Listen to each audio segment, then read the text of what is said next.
अस्सलाम वालेकुम गर्ल्स, आज हम पढ़ेंगे अदर रिलेशंस। कल हम लोगों ने डिस्कस किया था लास्ट लेक्चर में बेसिक रिलेशनशिप बैंकर और कस्टमर के बीच में, ठीक है, जिसमें कस्टमर कभी क्रेडिटर होता है कभी डेटर होता है, ठीक है। दोनों केसेस हम डिटेल में पढ़ चुके हैं। अच्छा, उसके अलावा कौन कौन से रिलेशंस होते हैं वो अब हम डिस्कस करेंगे। अच्छा, सबसे पहले है bailor and bailee. When a banker takes charge of his customers' valuable goods, he becomes a bailey. The customer who deposits property in this way is a bailor. This relation of bailor and bailey is the oldest relation between the banker and customer. अच्छा, अब देखिए यहाँ पे उसको explain किया गया है कि कौन बेली होता है कौन बेलर होता है, ठीक है। और उन्होंने ये भी बताया कि इसके पीछे रीज़न क्या होता है। When a bank takes charge of his customers' valuable goods, जब हम अपनी वैल्यूएबल चीज़ें, गोल्ड हो गया, इम्पोर्टेंट पेपर्स हो गए, ज्वेलरी हो गई, या फिर इसके अलावा कोई भी कीमती चीज़ हमारी, हम बैंक के पास रखवाते हैं, ठीक है, उसको संभाल के रखने के लिए, ठीक है, उसकी हिफाजत करने के लिए, तो बैंकर होता है बेली, ठीक है। और जो हम रखवा रहे हैं ना चीज़, तो हम होंगे बेलर। हमने अपनी चीज़ उनके पास रखवाई है, मैं बेलर हूँ और बैंक क्या है, बेली है। अच्छा, ये हो गया फर्स्ट रिलेशन। इसमें हम कोई ना कोई वैल्यूएबल चीज़ बैंक के पास रखवाते हैं। अब ये पॉइंट आपने याद रखना है, ठीक है। नेक्स्ट है मॉर्टगेजर एंड मॉर्टगेजी। अच्छा, मॉर्टगेज का मतलब आपको पता होगा, जो हम लोग नॉर्मली यूज़ करते हैं, गिरवी रखना वर्ड, ठीक है। ये मॉर्टगेज का मतलब होता है गिरवी रखना। अच्छा, when a banker accepts real estate means कोई ज़मीन का हिस्सा, ठीक है, कोई बिल्डिंग या ज़मीन का हिस्सा, आगे यहाँ लिखा भी हुआ है। When a banker accepts real estate like land and building etcetera as security of loan by the way of mortgage. हम लोन ले रहे हैं, ठीक है। अब कस्टमर वाला रिलेशनशिप, बेसिक रिलेशनशिप क्या है कि हम लोन ले रहे हैं, ठीक है, लोन ले रहे हैं, लेकिन उसके बदले हम लोग क्या रखवा रहे हैं, सिक्योरिटी के तौर पर अपने बिल्डिंग के या फिर जो भी हमारे पास प्रॉपर्टी है उसके कागज़ रखवा रहे हैं, ठीक है। तो अगर हम सिक्योरिटी रखवाएंगे तो उसको हम बोलते हैं मॉर्टगेज, ठीक है। और इस रिलेशनशिप को अब यहाँ आगे लिखा, the relationship becomes that of mortgagor and mortgagee, ठीक है। जब हम कोई प्रॉपर्टी के कागज़ इन्वॉल्व कर लेते हैं लोन लेते हुए, तो रिलेशनशिप क्रिएट हो जाता है मॉर्टगेजर और मॉर्टगेजी का, ठीक है। अब कौन मॉर्टगेजर है और कौन मॉर्टगेजी है ये देखते हैं आगे। In this relation the customer is a mortgagor, ठीक है, क्योंकि कस्टमर अपने कागज़ रखवा रहा है, ठीक है, तो वो मॉर्टगेजर है। और बैंक मॉर्टगेजी है क्योंकि उसके पास रखवाए जा रहे हैं, उसको वापस भी करने होंगे। ये हो गया हमारा सेकंड अदर रिलेशनशिप में से। नेक्स्ट है principal and agent. When a banker acts according to the instructions or on the behalf of its customer, then the relationship of principal, customer and agent bank exist. अच्छा, principal और agent आप लोगों ने I think last year भी ये relation पढ़ा हुआ है। अब इसमें होता क्या है कि अगर जिस तरह अगर मैं बोलूँ किसी को कि आपने मेरे लिए कोई काम करना है, ठीक है, तो मैं होंगी प्रिंसिपल क्योंकि मैं काम करवा रही हूँ। करवा किससे रही हूँ, एजेंट से, वो मेरे लिए काम कर रहा है, ठीक है। अब इस केस में जो प्रिंसिपल है वो मैं ही हूँ, ठीक है। अब मैं काम किससे करवा रही हूँ, बैंक से, ठीक है। तो मैं प्रिंसिपल होंगी और एजेंट मेरा कौन है, बैंक, ठीक है। अब इसमें उन्होंने बताया कि हम अपने इंस्ट्रक्शंस देते हैं बैंक को और अपना काम उससे करवाते हैं, ठीक है। When the bank buys or sells securities on behalf of its customer, it performs an agency function. अच्छा, अब उन्होंने बताया कि आपके बिहाफ पर बैंक कोई भी आपका काम करे, जहाँ यहाँ पर उन्होंने एग्जांपल दे दी है सिक्योरिटी को सेल करने की, ठीक है। अगर वो सिक्योरिटी सेल करे या परचेज़ करे हमारे बिहाफ पर, ठीक है, तो वो हमारे लिए एजेंसी फंक्शन परफॉर्म कर रहा है, ठीक है। इसलिए प्रिंसिपल और एजेंट का रिलेशनशिप क्रिएट होता है। Similarly when it collects cheque, draft, bills and other instruments and pay fees, rent, etc. on behalf of its customer, it acts as his agent, ठीक है। अब वो मेरे जैसे हम लोग नॉर्मली हम क्वेश्चन को ही कर रहे होते हैं, तो मैं आपको एग्जांपल देती हूँ कि मेरा रेंट किसने पे कर दिया, बैंक ने कर दिया, डिविडेंड कलेक्ट कर लिया, ठीक है, फ़ीस दे दी, रेंट पे कर दिया, ठीक है। ये छोटी छोटी चीज़ें जो मैं अपने बैंक को इंस्ट्रक्ट कर देती हूँ कि आपने मेरे बिहाफ़ पर ये काम करना है। जब वो मेरे बिहाफ़ पर ये काम करेगा तो वो एजेंट की तरह काम करेगा और मैं उसका प्रिंसिपल हूँगी, ठीक है। नेक्स्ट है मुदारिब एंड ज़ारिब। अच्छा, ये इस्लामिक टर्म्स हैं, मुदारिब एंड ज़ारिब। अच्छा, इसको पढ़ते हैं, ये है क्या? When a banker provides finance to a customer under the agreement of मुदारबा।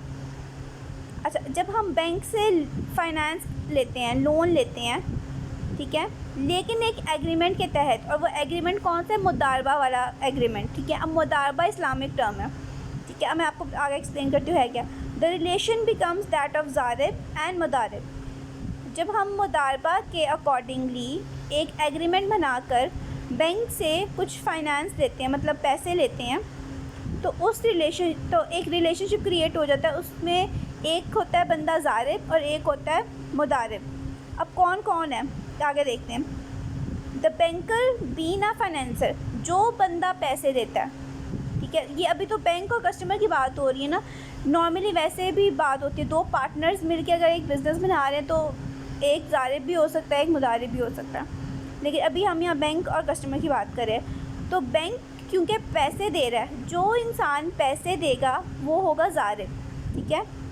और यहाँ पे ज़ारिब के आगे ब्रैकेट में लिखा हुआ है रब्बुल माल। रब्बुल माल मीन्स जो पैसे दे रहा है, जो फाइनेंस प्रोवाइड कर रहा है, ठीक है।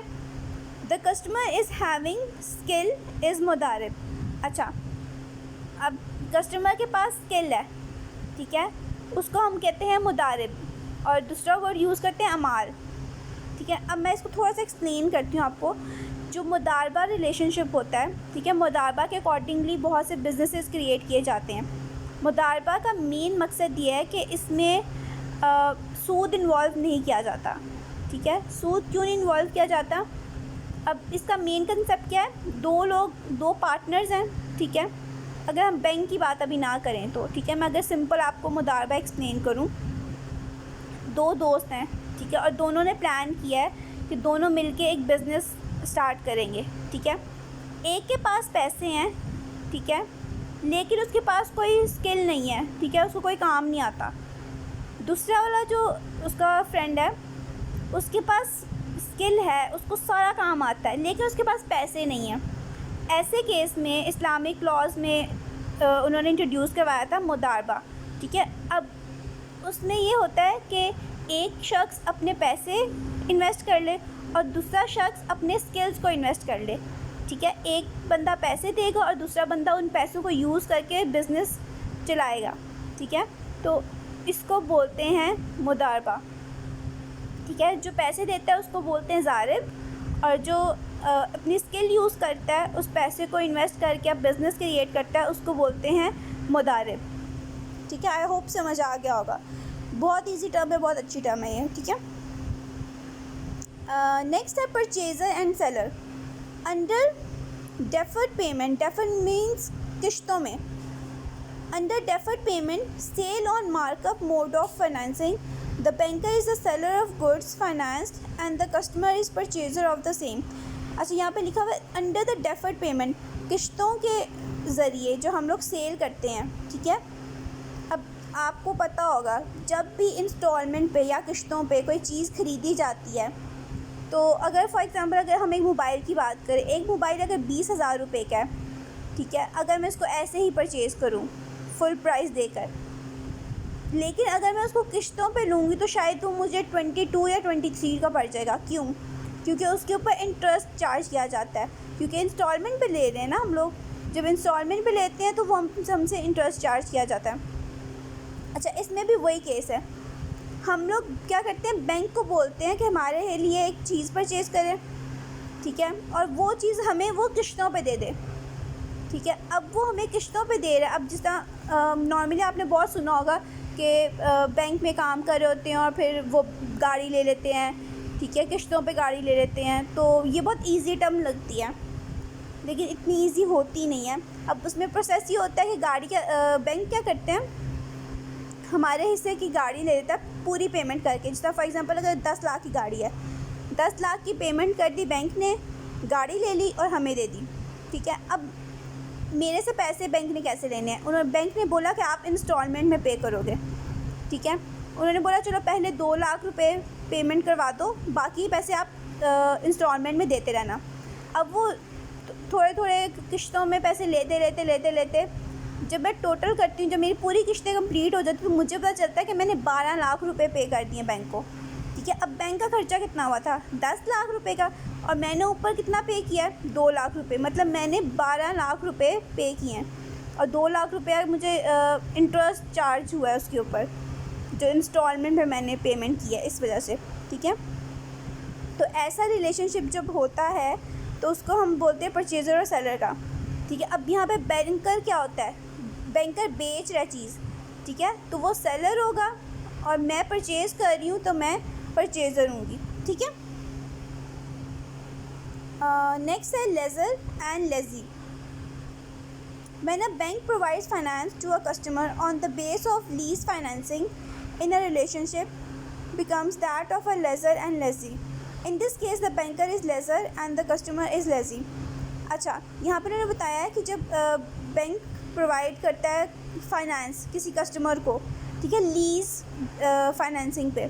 अब लीज़ फाइनेंसिंग भी होती है बिल्कुल मॉर्गेज की तरह, ठीक है। लेकिन मॉर्गेज में तो ये है ना कि हम कोई लैंड या बिल्डिंग रखवाते हैं, मतलब हमें प्रॉपर्टी रखवानी चाहिए कोई, ठीक है। लीज़ फाइनेंसिंग में होता है कि इसमें आप कोई और चीज़ भी रखवा सकते हो, ज़रूरी नहीं कि आप प्रॉपर्टी ही रखवाओ। प्रॉपर्टी रखवाओगे तो मॉर्गेज हो जाएगा, ठीक है। उसके अलावा कोई और चीज़ रखवाओ, ठीक है। अच्छा, इस केस में क्या होता है? बैंक जो होता है लेज़र होता है और कस्टमर जो होता है लेज़ी होता है, ठीक है। अच्छा, नेक्स्ट है trustee and beneficiary. When a bank receive securities and valuable goods for the custody, the banker's position is that of a trustee.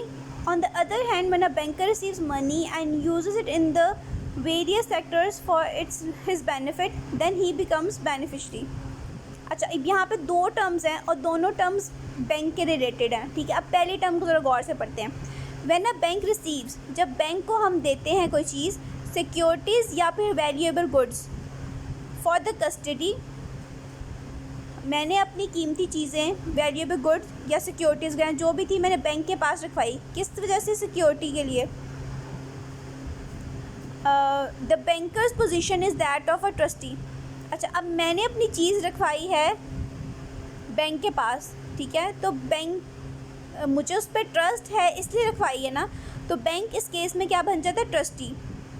अब अगला देखते हैं। On the other hand, when a banker receives money and uses it in the various sectors of for his benefit, जब हम पैसे रखवाते हैं bank के पास, ठीक है, और वो उसी पैसों को यूज़ करके उसे फ़ायदा उठाता है और पैसे अर्न करता है, then he becomes beneficiary, ठीक है। तो इस केस में क्या होता है कि उसको फ़ायदा हो रहा है तो वो बेनिफिशरी बन जाता है। अब दोनों जो पॉइंट्स हैं वो बैंक से ही रिलेटेड है। अगर हम कोई सिक्योरिटी रखवा रहे हैं या कोई चीज़ रखवा रहे हैं तो वो ट्रस्टी बन जाता है हमारा, अगर हम पैसे रखवा रहे हैं तो वो बेनिफिशरी बन जाता है, ठीक है। नेक्स्ट है लेजर एंड लेजी। अच्छा, यहाँ पे ये स्टार्ट हो रहा है पी से, लेकिन पी साइलेंट है इसलिए इसको बोलते हैं लेजर एंड लेजी। मैंने customer laissez and article goods and documents. अच्छा, अब यहाँ पर उन्होंने बोला है कि अगर बैंक कोई आर्टिकल, ठीक है, कोई डॉक्यूमेंट्स रखवा रहा है अपने पास विद द बैंकर, जब कस्टमर बैंकर के साथ कोई डॉक्यूमेंट्स रखवाता है, अपने बहुत कीमती documents, as a security for the payment of debt और performance of promise, the relation between. अच्छा, हम लोगों ने लोन लिया है, लोन के बदले हमने कोई कीमती कागज़ रखवा दिया। कीमती कागज़ में क्या हो सकता है? आपके शेयर्स हो सकते हैं, बॉन्ड्स हो सकते हैं, ठीक है, गाड़ी के कागज़ हो सकते हैं, या फिर डिफरेंट कोई और कागज़ हो सकते हैं, बहुत इंपॉर्टेंट डॉक्यूमेंट्स, ठीक है। जिससे मैंने आपको पढ़ाया था लेटर ऑफ क्रेडिट, तो लेटर ऑफ क्रेडिट भी हो सकता है। जब हम कोई कागज़ लिखवाते हैं तो रिलेशनशिप क्रिएट होता है लेजर और लेजी वाला। अब यहाँ पे लेजर और लेजी है कौन? The customer becomes lessor customer रखवा रहा है अपनी चीज़, इसलिए वो लेजर, ठीक है, इसको पॉनर भी बोलते हैं। And the banker becomes lazy, जिसको हम पॉनी भी बोलते हैं, ठीक है। ये हो गया। इसके बाद है हायरर एंड ऑनर। अच्छा, पहले हम लोगों ने पढ़ा था परचेज़र और सेलर, ठीक है। अब यहाँ पे आ गया हायरर एंड ऑनर। हायरर वो होगा जो अपनी चीज़ किसी को यूज़ करने के लिए दे रहा है, ठीक है, मतलब वो परचेज़ नहीं कर रहा, सिर्फ यूज़ कर रहा है, जिस तरह हम किराए पे लेते हैं कोई चीज़, ठीक है, ये वो वाला केस है। In case of hire purchase financing, the banker is the owner of the asset and the customer is hirer of the same. अच्छा, अगर हम कोई चीज़ बैंक के थ्रू हायर करना चाहें तो बैंक वो चीज़ ख़रीदती है, अपने पास रखती है, ठीक है। हम क्या करते हैं कि हम उस चीज़ को बैंक से हायर करते हैं, मतलब बैंक से किराए पे लेते हैं, ठीक है। Under the system the bank purchases the required good. मैंने अभी आपको बताया कि वो जो चीज़ हमें चाहिए होती है, बैंक क्या करता है, उस चीज़ को ख़रीद लेता है at the request of client. क्योंकि मैंने रिक्वेस्ट की थी बैंक को कि, जैसे मैं एग्जांपल देती हूँ कि मैंने बैंक को बोला कि आप एक गाड़ी परचेज़ कर लो, मैंने रिक्वेस्ट की, उन्होंने परचेज़ कर ली, ठीक है। और फिर मैंने उनको बोला मुझे किराए पे वो दे दें, ठीक है, और वो मुझे वो किराए पे दे देंगे, ठीक है। अब इस केस में मैंने ख़रीदी नहीं है उनसे, सिर्फ हायर कर रही हूँ। तो ऑनर कौन है? बैंक, क्योंकि बैंक ने ख़रीदी है। हायरर कौन है? क्योंकि मैं किराए पे ले रही हूँ, मैं हायर कर रही हूँ, इसलिए मैं हायरर हूँ, ठीक है। नेक्स्ट है एडवाइज़र एंड एडवाइजी। अच्छा, मैंने आपको बहुत दफ़ा बताया है कि bank it is a services provide कर रहा है, साथ है कि वो एक और सर्विस प्रोवाइड करता है। उसमें ये होता है कि अगर हमें कोई एडवाइस चाहिए होती है बिज़नेस से रिलेटेड या फिर अपने बैंक अकाउंट को चलाने से रिलेटेड, ठीक है, तो बैंक हमारी हेल्प करता है। अब इस केस में ये है, when a bank gives financial advice to its customer then the bank becomes adviser and customer becomes advisee. जब हमें बैंक कोई एडवाइस देता है तो वो एडवाइज़र बन जाता है, और क्योंकि हमें एडवाइस दे रहा है तो हम एडवाइजी बन जाते हैं। लास्ट है cordial relationship between banker and customer. अब ये क्या है? Sometimes a banker is in the position to establish cordial relation with his customer by providing reliable and confidential information about the general standing of people. अच्छा, अब यहाँ पे bank में तरह तरह के कस्टमर्स होते हैं, ठीक है। अगर बैंक आपको बहुत सीक्रेट और प्राइवेट इंफॉर्मेशन प्रोवाइड कर रहा है तो आपके और बैंक के दरमियान में कॉर्डियल रिलेशनशिप क्रिएट हो जाता है, ठीक है, जिसमें बहुत क्या कहते हैं हिडन और कॉन्फिडेंशियल इन्फॉर्मेशन शेयर की जाती है, ठीक है। मोस्टली किसी एरे गहरे के साथ नहीं की जाती। जिस कोई बड़ा बिजनेसमैन है, ठीक है, उसके साथ हो सकता है, या पुलिस वाला कोई है, ठीक है, उसके साथ शेयर कर सकते हैं इन्फॉर्मेशन, या फिर कोर्ट के ऑर्डर पे, ठीक है, तब ऐसी इन्फॉर्मेशन लीक की जाती है, वरना बैंक को अलाउ नहीं होता किसी की कोई इन्फॉर्मेशन लीक करना या किसी को बताना, ठीक है। अच्छा, ये हो गए मेन रिलेशनशिप्स, ठीक है। 12 मेन रिलेशनशिप्स हैं, ठीक है। आगे एक छोटा सा टेबल बना हुआ है, उसमें बताया हुआ है कौन क्रेडिटर होता है, कौन डेटर होता है, मतलब ये जो चीज़ हमने पढ़ी है ना ऑलरेडी, उन्हीं का एक टेबल बना दिया गया। इसको आप एक दफ़ा देख लीजिएगा, ठीक है, और कोई पॉइंट नहीं समझ आया तो मुझसे पूछ लीजिएगा।